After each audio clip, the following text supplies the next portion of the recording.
What up, everybody? It's your boy Hames, and we are back with another podcast. To everybody, it's Friday. It's the last part of the week, and then this weekend, 4th of July is coming up. So to everybody, I hope you guys are ready.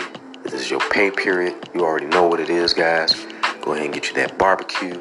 Get your family, get your folks, get your friends, get your girl, get your dude. Everybody out there, go ahead and get yourself ready for the weekend because it's going down. Everybody's about to be chilling. Everybody's about to be relaxing. But today, guys, I want to talk about an interesting topic that I just came across not too long ago, and that is prices for the Ps5 and the Xbox Series X when it comes to the game prices. Right now, guys, they're actually talking about increasing things to a little $10 extra.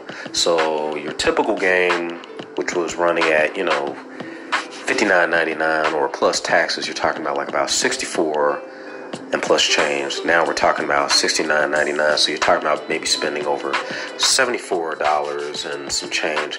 Not to mention whatever price is going to take too when it comes to DLCs, because you already know it, guys. They're going to go ahead and bring out the DLCs.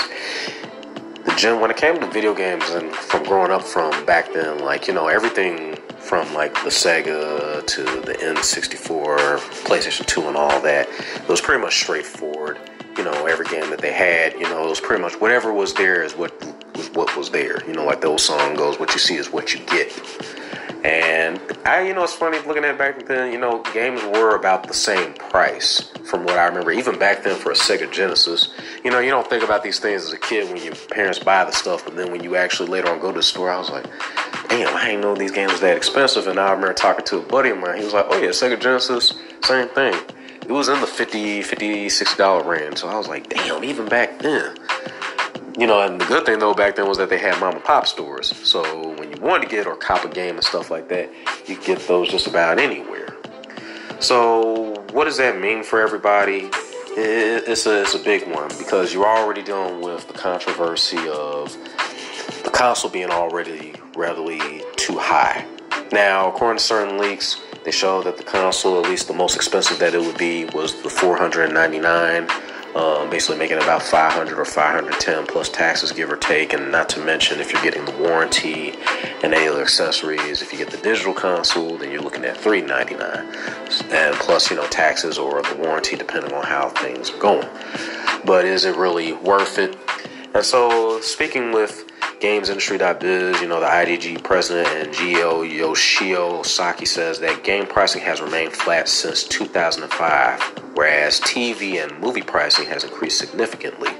The last time the next-gen launch software pricing went up was in 2005 and 2006, when it went from $499.99 to $59.99 at the start of the Xbox 360 and PS3 generation, he says.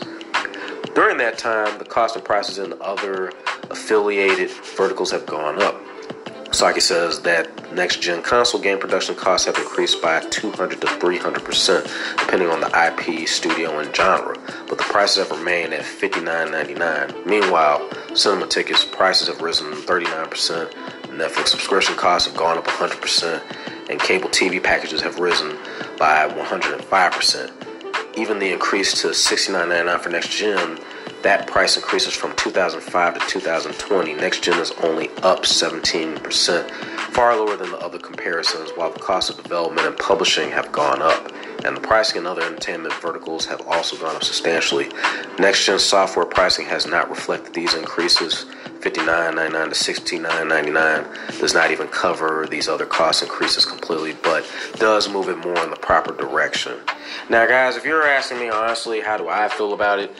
I think with the console already being as expensive as it is, we don't necessarily need that increase, because it's just one of those, that's, especially with everything that's going on too, you have to keep in mind with, the COVID, people are losing their jobs, and, everybody's not going to be able to afford everything. Now, of course, you got, the stimulus checks, you got the unemployment, you have a few other things that help people, and truth be told, you have people who have actually took advantage and used that to actually up their, their PC, their gaming equipment and whatnot.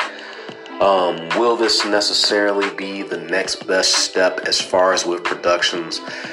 Me personally, I don't think so, and I think long term this is going to be a backfire because we also have to look at too, with everything that's going on, unemployment and everything. Is this really the best move?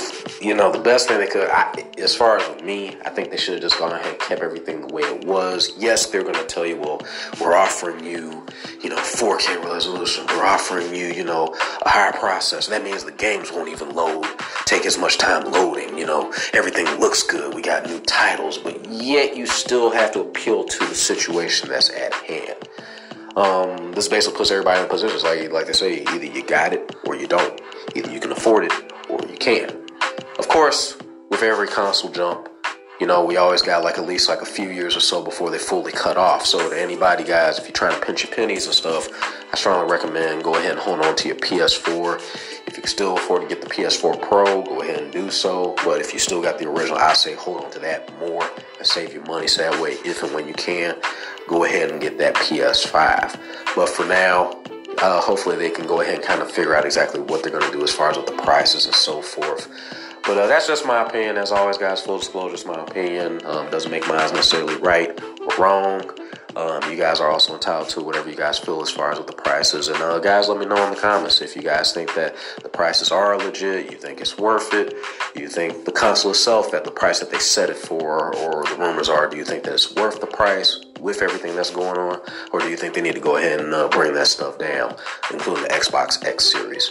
But to everybody out there, guys, I hope you enjoyed this podcast. There'll definitely be more content coming guys way soon. To everybody out there, peace. Happy Friday to everybody. And in case I don't hear from you guys this weekend, happy 4th of July. This is your boy Ps5 Gaming podcast signing out.